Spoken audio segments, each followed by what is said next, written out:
Ano, kanya-kanyang dala ng pagkain. Kaya lang, dapat mag-assign tayo kung sino bang gusto magdala ng matamis, sino, parang hindi lahat, di ba ga?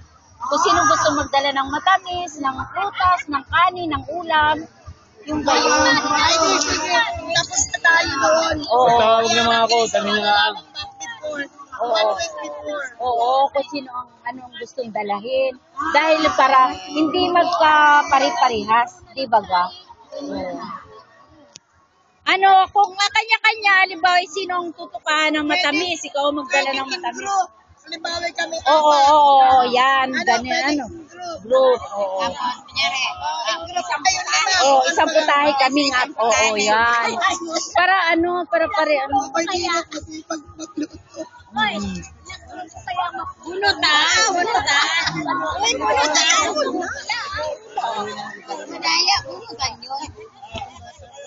Unfair. Panentoy, Oo. papabalahibo yata.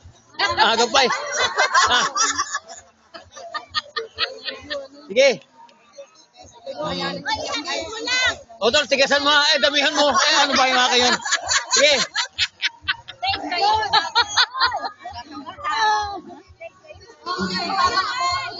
Bulat ni pare nila. Hoy, maganda rin ang mga asawa mo.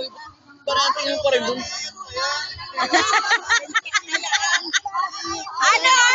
Ano sabi mo?